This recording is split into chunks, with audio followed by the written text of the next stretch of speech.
नमस्कार साथियों, स्वागत करते हैं आईएएस वॉरियर्स में। आज हम लोग डिस्कस करेंगे मेंस स्टार्ट कैसे करें जीरो से। क्योंकि कई लोगों को क्वेरीज आता है बार बार कि सर क्या हमको पूरे क्लास कहीं करना चाहिए शुरू से लास्ट तक, या फिर आंसर राइटिंग के माध्यम से। बहुत सारी चीज़ें हैं, तो प्री से आसान मेंस है क्या? ये बातें सत्य है। लोग कहते हैं कि प्री बड़ा हार्डल है और कभी कभी चीज़ें ना लगने लगती है कि स्टेप बाई स्टेप चीज़ें होती जा रही है। तो अगर आपका प्रीलिम्स हो जाएगा तो कई लोग आगे का, जिनका थोड़ा भी मेंस ठीक नहीं है, वो प्रॉब्लम में फंस जाते हैं कि हमको कैसे करना चाहिए कैसे नहीं करना चाहिए। तो मैं इस पर डिस्कस करूँगा कि क्या प्री से मेंस आसान है क्या, या फिर प्री टफ है, प्री आसान है। इस पर हम डिस्कस करेंगे। दूसरा चीज़ कि क्या 3 महीना में मेंस संभव है, और एक बिगनर से तो उसको कैसे आंसर राइटिंग स्टार्ट करना चाहिए। ठीक है, जीरो से कैसे लिखना चाहिए मैं आज इस वीडियो में डिस्कस करूंगा। उसको सिखाऊंगा कि कैसे जीरो से आपको स्टार्ट करना चाहिए। ठीक है, तो चलिए सेशन को स्टार्ट करते हैं। जो लोग भी नए होंगे चैनल को सब्सक्राइब करिएगा, चैनल से जुड़ जाइएगा। बाकी टेलीग्राम ग्रुप का लिंक है डिस्क्रिप्शन में, उसे ज्वाइन करिएगा। ठीक है, तो चलिए हम स्टार्ट करते हैं। देखिए, सबसे पहले अगर आपको किसी आंसर को लिखना है तो इसके 3 पार्ट होते हैं। एक पार्ट को कहा जाता है इंट्रो, हिंदी में इसको भूमिका कहा जाता है। दूसरे पार्ट को कहा जाता है मेन बॉडी, जिसको कहा जाता है मेन बॉडी। और तीसरे पार्ट को कहा जाता है कंक्लूजन, यानी कि निष्कर्ष।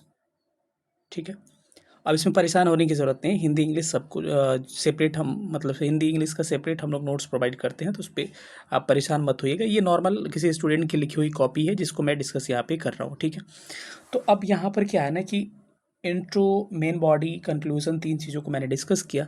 अब कई लोगों का सवाल आता है, सर अगर लॉन्ग क्वेश्चन में मौर्यन आर्ट पूछता है तो हम कैसे लिखेंगे। मौर्यन आर्ट की मैं बात यहाँ नहीं कर रहा हूँ, मैं पूरा क्वेश्चन लिखने की बात कर रहा हूँ। देखिए, आंसर राइटिंग ऐसी कला है ना कि आप अगर स्टार्ट कर रहे हैं आंसर राइटिंग, तो आप लिखना अगर सीख जाएंगे, बिल्कुल नहीं आता है 1-2 वीक में अगर आप लिखना सीख जाएंगे, तो ज़रूरी नहीं कोई हिस्ट्री सब्जेक्ट है कि पॉलिटी सब्जेक्ट है, आपको सब चीज़ आसान लगने लगेगा। बस आपके पास कंटेंट उपलब्ध होना चाहिए। लेकिन आपको लिखने नहीं आता है ना, तो आपको पता ही नहीं चलता कि शुरू कैसे करें, हाथ चलता ही नहीं है। तो हाथ चलाने की मैं यहाँ पर चलवाने की कोशिश करूँगा आपको। तो देखिए, कई लोगों को कन्फ्यूज़न होता है कि देखिए मौर्यन आर्ट तो पहले लॉन्ग में पूछता था, तो आराम से लोग 5 पेज 6 पेज तक लिखते थे। ऐसे लॉन्ग क्वेश्चन जो है 4 से 5 पेज या 6 पेज तक आप लिख सकते हैं। मिनिमम 4 पेज कम से कम लिखना चाहिए आपको। ठीक है, तो ये 38 नंबर के क्वेश्चंस हो जाएंगे। लेकिन अब आजकल आपको पता है 8-9 नंबर में आपको 8-9 मार्क्स में आपको शॉर्ट क्वेश्चन भी पूछा जा रहा है। तो ये जो नोट्स आपको मैं दिखाऊंगा, ये शॉर्ट क्वेश्चन में काफ़ी अच्छा काम करेगा, क्योंकि लॉन्ग को शॉर्ट करना थोड़ा सा मुश्किल होता है। और शॉर्ट में आपको कैसे इतने बड़े क्वेश्चन को याद करना है, इससे आपको पता चल जाएगा कि कैसे शॉर्ट फॉर्म में। देखिए, किसी भी क्वेश्चन का मैंने कहा 3 पार्ट होता है। इंट्रो में क्या लिखा जाता है, जो प्रश्न आपसे पूछा जाता है। मैं एग्जांपल देके सिखा रहा हूँ कि सपोज करिए लिखा है, बार बार ये प्रश्न पूछा गया है कि मौर्य कला क्या है। मौर्य कला क्या है, व्हाट इज़ मौर्यन आर्ट। और पूछा जाता है कि इसके फीचर्स क्या हैं, इसकी विशेषताएं क्या है। तो आपको बस यही याद रखना है कि मौर्य कला क्या है, या मौर्य कला की विशेषताओं का वर्णन करें, फीचर्स के उसका डिटेल में एक्सप्लेनेशन करना है। एक बार पूछा गया बौद्ध धर्म से इसका क्या संबंध है, रिलेशन विद बौद्ध धर्म। ठीक है, बौद्ध रिलीजन। तो ये चीज़ें पूछी जाती है। तो आपको किस पर फोकस करना है, मौर्य कला की विशेषता, फीचर्स। आपसे मैं कहूँ कि आपकी विशेषता क्या है, तो आप कहिएगा कि मैं मोटा हूँ, मैं छोटा हूँ, मैं बड़ा हूँ, ये आपकी विशेषता है। या फिर अच्छा बोल सकता हूँ, अच्छा पढ़ने वाला हूँ, इस पोस्ट पे हूँ, ये आपकी विशेषता हो गया। लेकिन अगर अब ये क्वेश्चन का डिमांड जब भी करें, तो इंट्रो में क्या देखना होता है कि जो क्वेश्चन होता है ना, उसका बेसिक बताया जाता है। मैं कहूँ कि आपका इंट्रो क्या है, तो आप कहिए कि मेरा नाम ये है, मैं यहाँ का रहने वाला हूँ और मैं ये करता हूँ, बेसिक। ऐसा थोड़ी कि बता दीजिए कि मेरा नाम ये है, मेरा नानी का घर यहाँ है, मेरी नानी का नाम ये है, मतलब कि मैंने यहाँ से ये किया वो किया, फलाना ढिमकाना। सब कुछ तो लाइफ का नहीं बता सकते हैं ना, जीरो से लेकर लास्ट तक। तो उसमें बस आपको इतनी चीज़ें दी जाती है। देखिए, इंट्रो में क्या होता है, बस झलक दिखाया जाता है। नहीं कहा जाता कि झलक दिखला जा वाला चीज़, कि आपको बताना पड़ता है। तो बस अगर कोई क्वेश्चन, देखिए मॉडर्न आर्ट का मैं बता दिया, आप पटना का भी लिख लीजिएगा। मैं कोशिश करूँगा पटना कलम का डिटेल में आज वीडियो लाने का रात तक। ठीक है, ताकि आपका टॉपिक भी तैयार होता है चले। तो मौर्यन आर्ट अगर आपसे पूछा जाता है ना, तो मौर्यन आर्ट का एक मैं अलग वीडियो लाऊंगा जिसमें आपको काफ़ी डिटेल में डिस्कस करेंगे। लेकिन मौर्यन आर्ट नॉर्मल मैं आपसे लिखने का सिखा रहा हूँ। यहाँ पर टॉपिक मैं नहीं पढ़ा रहा हूँ, मैं लिखने की कला सिखा रहा हूँ आपको। तो देखिए, अगर मौर्यन आर्ट पूछा जाता है तो आपको क्या करना पड़ेगा, मौर्य कला के बारे में आपको कुछ बताना पड़ेगा। तो देखिए, मौर्य कला क्या है, यहाँ पर लिखा है कि मौर्य कला इतिहास में एक युग विभाजक का महत्व रखता है, क्योंकि इसी काल में कला में पहली बार पाषाण का कला की स्थिरता देखी गई, जो धीरे धीरे भारतीय स्थापत्य कला की पहचान बन गई। मतलब कि यहाँ से धीरे धीरे स्थिरता स्टार्ट हो गई, यानी कि पत्थर वगैरह का यूज़ शुरू हो गया, लकड़ी वगैरह का थोड़ा सा चीज़। मतलब कहने का मतलब कि ये सिंपल सी बात ये कह सकते हैं कि मौर्य कला क्या है। तो आप ये ऐसे लिख सकते हैं कि मौर्य कला भारत की महत्वपूर्ण कलाओं में से एक है। जो जिसका डेवलपमेंट बिहार और उसके आसपास के क्षेत्रों में हुआ। इस तरह से आप मौर्य कला के बारे में आप बता सकते हैं, ठीक है। और ये भारतीय स्थापत्य कला का महत्वपूर्ण क्या है, ये उदाहरण है। ऐसे करके आप 3-4 लाइन में इंट्रो डाल सकते हैं, या फिर कह सकते हैं कि मौर्य कला इतिहास में एक विभाजक महत्व रखता है, क्योंकि मतलब ये आप इंट्रो मतलब कि केवल मौर्य कला के बारे में 2-4 लाइन इसके बारे में लिख देना है, ठीक है। या फिर मन करे तो आप कुछ कुछ बता सकते हैं कि इसके अंदर ये चीज़ें आती है, तो कुछ अलग भी लिख सकते हैं या अपने मन से, तो इंट्रो कुछ भी हो सकता है। अब मेन बॉडी क्या होता है, मेन बॉडी में आपको क्या करना रहता है कि जो क्वेश्चन का डिमांड है ना उस पर फोकस है। मैंने कहा कि इंट्रो में क्या होता है, इंट्रो में होता है कि आपको चीज़ों को क्या किया जाता है, ऐसा दिया जाता है कि आप चीज़ें उसका डिटेल कर सके, जो डिमांड है क्वेश्चन का, विशेषता, फीचर्स पूछा है ना क्वेश्चन में, तो आप फीचर्स को यहाँ डेवलप मतलब कि क्या करेंगे, डिस्क्राइब करेंगे। तो देखिए अगर ऐसे क्वेश्चन को याद करना है तो आप ऐसे याद कर सकते हैं। देखिए एक तो हो गया राजकीय कला, जो राजाओं के संरक्षण में बना, और एक हो गया मूर्ति कला, यानी लोक कला कह सकते हैं इसको, जो लोग बनाए, ठीक है। तो सबसे पहले हम राजकीय कला की बात कर लेते हैं यहाँ पे, तब हम मूर्ति कला की बात करेंगे। अब देखिए, अब इसको याद करने का तरीका क्या है कि मैं एक बार शॉर्ट में आपको समझा दूँ, तो बस 3 चीज़ें आप याद कर लेंगे ना, तो आपका मौर्य कला का मेन जो पोर्शन है राजकीय कला वो कन्फर्म हो जाएगा। जैसे कि आपको एक राजप्रसाद याद कर लेना है, चंद्रगुप्त मौर्य वाला, ठीक है। दूसरा स्तंभ, पिलर याद कर लेना है, और तीसरा आपको स्तूप याद कर लेना है, और चौथा आपको बिहार। 4 चीज़ याद कर लेना है। तो क्या मैंने कहा कि देखिए राजकीय कला संरक्षण, यहाँ पर राजकीय राजाओं के संरक्षण में, और एक लोक कला कह सकते हैं, ठीक है, जो लोग बनाते थे, ठीक है, और राजाओं के संरक्षण में ये लोग होते थे, ठीक है। तो राजा के संरक्षण में मैंने क्या कहा कि राजप्रसाद याद कर लीजिए, यहाँ पर आप डेवलप कर सकते हैं, राजप्रसाद लिख सकते हैं, उसके बाद से आप लिख सकते हैं स्तंभ लिख सकते हैं, पिलर्स जिसको कहा जाता है, यहाँ स्तूप लिख सकते हैं, स्तूपा, और यहाँ विहार लिख सकते हैं। तो 4 इसमें याद कर लीजिए, याद करने का तरीका है। और इसमें आइए तो याद कर लीजिए बस कि एक जो पिलर्स होते हैं उसके ऊपर जो बनता था पशुओं की आकृति, जैसे यहाँ ऊपर देख सकते हैं, ये हो गया। या फिर आपको यक्ष यक्षिणी की मूर्ति इसमें याद रख सकते हैं, ठीक है। तो ये तरीका हो गया याद रखने का, ठीक है। तो अब हम आएंगे तो डिटेल में डिस्कस करेंगे, तो राजप्रसाद के बारे में बताने लगेंगे। ये लॉन्ग क्वेश्चन, देखिए शॉर्ट क्वेश्चन रहता तो ऐसे ही लिखते, लेकिन लॉन्ग क्वेश्चन अगर रहेगा तो विशेषता पूछा है ना, तो इसमें कैसे क्या क्या था, कहाँ क्या था, ये विशेषता हो गया उसका। तो यहाँ राजप्रसाद की बात करेंगे तो किसने बनाया था, सबसे पहले एक एक को हम थोड़ा डिटेल में जूम करके डिस्कस कर रहे हैं। यहाँ पर देख सकते हैं कि ये वर्तमान में कहाँ है, पटना के कुम्हरार में स्थित है, और चीनी यात्री फाहियान ने इसकी क्या की, काफ़ी तारीफ की थी कि काफ़ी भव्य है, ठीक है। इसमें टोटल 84 पिलर्स लगे हुए थे, और ये चंद्रगुप्त मौर्य के द्वारा बनाया गया था, ठीक है। तो ये चीज़ें आपको डिस्कस करनी है। अब इसकी विशेषता देखा जाए तो ये शॉर्ट में इसलिए लिखा गया क्योंकि ये क्या है, शॉर्ट नोट्स है। इसको कैसे लॉन्ग करते हैं आप, 4-5 पेज में सभा भवन की बात करते हैं, बीच में लोग सभा भवन बनाया गया था कि लोग बैठ के मीटिंग कर सकें। इसमें 84 पिलर्स बने हुए थे, और इसकी छतों के बारे में डिस्कस कर सकते हैं, इसके फर्श के बारे में डिस्कस कर सकते हैं, ऐसे कर सकते हैं, ठीक है। तो ये चीज़ें हो गई।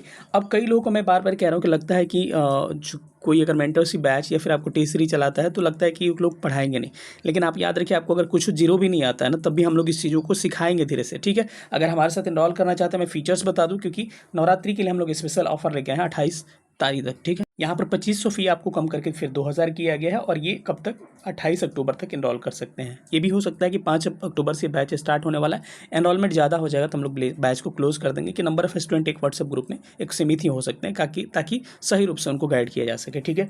तो इसीलिए अगर आपको करना है तो जल्द आप संपर्क कर सकते हैं 91 17 16 63 47। हम लोग जैसे बता रहे हैं वैसे जीरो से आपको बताएंगे। अगर कुछ नहीं आता है 35 टेस्ट होंगे, GS1 GS2 ऐसे के होंगे, सेक्शनल 29 होगा और 6 फुल लेंथ होगा। कॉपी चेक किया जाएगा एक्सपर्ट फैकल्टी के द्वारा, केवल ऑनलाइन उपलब्ध है, ऑफलाइन नहीं है। ऑफलाइन वाले मैसेज नहीं करिएगा, ठीक है। हिंदी इंग्लिश सब में अवेलेबल है, आप व्हाट्सअप कर सकते हैं 91 17 16 63 47 पे। इसमें हम क्या अवेलेबल कराने वाले, देखिए आपको कोई प्रॉब्लम आता है तो हम समय समय पर जूम मीटिंग, गूगल मीट वगैरह कराएंगे। साथ ही ऑनलाइन मोड में होगा, हिंदी इंग्लिश में अवेलेबल होगा। टोटल कंप्रीहेंसिव पूरा सिलेबस हम लोग कवर करेंगे आंसर के माध्यम से, और टेस्ट टॉपिक दिया जाएगा, टॉपिक के साथ नोट्स प्रोवाइड कराया जाएगा, इंक्लूडिंग ऐसे भी नोट्स इसमें होगा, ठीक है। एक्सपर्ट फैकल्टीज इसकी कॉपी चेक करेंगे, और 5 दिनों के अंदर आपकी कॉपी चेक करके मिल जाएगी। सबसे बड़ी विशेषता है, और काफ़ी विस्तृत तरीके से चेक की जाती है डिटेल में, ठीक है। अब बात रहा इसमें 24/7 आपको मेंटरशिप मिलेगा, आप मैसेज कर सकते हैं और समय निकाल के आपको कॉल कर लिया जाएगा। अगर किसी तरह की परेशानी आ रही है लिखने में या प्रॉब्लम आ रही है तो, ठीक है। Answer writing, toppers, copy, model answer सब चीज़ प्रोवाइड कराया जाएंगे, ठीक है। तो अगर आपको इनरोल करना है 91 17 16 63 47 पर व्हाट्सअप कर सकते हैं। फी मात्र 2000 है। आप 2000 में आप देखिएगा तो 2000 की जगह पे हम 10,000 की चीज़ें आपको प्रोवाइड करवा देंगे, ठीक है। बाकी बहुत सारे हम अलग से वीडियो भी फ्री में प्रोवाइड करवाएंगे, लेकिन कहते इसलिए नहीं क्योंकि बैच में वो नहीं है, लेकिन फ्री ऑफ कॉस्ट हम मैक्सिमम वीडियोज़ आपको पॉलिटी के, पॉलिटी के, हिस्ट्री के, ये सब हम लोग कवर करवा देंगे, एसए के, DI के। लेकिन हाँ, बैच केवल टेस्ट सीरीज़ का है, लेकिन फिर भी मैं एक्स्ट्रा कुछ करा दूंगा ताकि हम लोग का फीडबैक अच्छा रहे, ठीक है। तो चलिए आगे हम लोग बढ़ते हैं। तो आप ये ने ध्यान देखा होगा, यहाँ पर हमने क्या देखा, राजप्रसाद को देख लिया। अब दूसरा चीज़ आ गया स्तंभ। स्तंभ मतलब पिलर एक होता था इस तरह का, आपने देखा होगा। स्तंभ का मतलब हो गया कि इसे अशोक द्वारा बनाया गया था अपने धर्म का प्रचार करने के लिए। और ये दो प्रकार के होते, एक लिपि और लिपिबद्ध होता था, एक सादा होता था। इसमें कई तरह के आपको मिलते हैं, जैसे कहाँ से मिला है, सारनाथ का अशोक स्तंभ मिला हुआ है, मेरठ का, दिल्ली से, ये सब मिला हुआ है, ठीक है। अब ये जो है इसको कैसे डिटेल करिएगा, सारा आप दिखाइएगा कि नीचे तना होता है, फिर ऊपर जाएंगे तो मेखला होता है, फिर उसके बाद उल्टा कमल होता है यहाँ पर, फिर यहाँ पर कंठ होता है, कंठ के बाद चौकी होता है, चौकी के बाद से पशु आकृति होती है। और यही पशु आकृति जो ऊपर बना हुआ है ना, चाहे जिस चीज़ का भी बने, पशुओं का आकृति, ये लोक कला में हम लोग पढ़ेंगे उसको, कि लोग बनाते थे। राजा के संरक्षण में ये नहीं बनता था, ठीक है। तो अब इसको लिखना तो विशेषता है यही ना, विशेषता यही बार बार पूछता है, तो इसको डिटेल में यहाँ पे आप लिख सकते हैं लॉन्ग क्वेश्चन में, ठीक है। डिटेल का भी एक वीडियो लाने वाले हैं जल्द आपको। अब स्तूप की बात करते हैं, तो स्तूप जो है बौद्ध धर्म से संबंधित है, और अशोक के काल में ये चरमोत्कर्ष में पहुंच गया था। और सांची का स्तूप हो गया, धमेत्य स्तूप हो गया, धर्मराज का स्तूप हो गया, ये पॉपुलर है। अब इसका विशेषता आपको लिखना है, तो एक मेधी होता है जो इस तरह से घेरा होता है, ये अंड जो है एक चौतरा पर रखा होता है, इस पर एक हर्मिका रखा रहता है, बक्सा की तरह होता है उसमें, उसके बाद से छत्र होता है, ये सब चीज़ें आपको दिखाया होगी। फिर आपको वेदी ये तोरण होता है जिसको प्रवेश द्वार कहते हैं, फिर बाउंड्री होता है, इस तरह से सारा विशेषता आपको इसमें, क्योंकि चूंकि मैं पढ़ा नहीं रहा हूँ, मैं सिखा रहा हूँ, इस चीज़ को डिटेल में आप एक्सप्लेन कर सकते हैं। आगे आते हैं नीचे विहार के बारे में डिस्कस करेंगे। विहार के बारे में कुछ कुछ चीज़ें दी है कि ये भिक्षुओं के लिए बनाई गई थी, कैसे गुफाओं को काट के बनाया जाता था। आपने दशरथ द्वारा निर्मित आपने सुना होगा, नागार्जुन पहाड़ी की गुफा हो सकता है, गोपिका गुफा हो सकती है, अशोक ने भी कई गुफाएं बनाया थी, जिसमें लोमस ऋषि का गुफा हो गया, कड़े चौपट गुफा हो गया, इस सारी विशेषता हो गई। तो ये क्या देखा आपने, राजकीय संरक्षण में फुला फला जो कला था उसको देख लिया। अब लोग जो बनाए थे वो क्या था, चट्टान काटकर लोग मूर्तियां बनाते थे।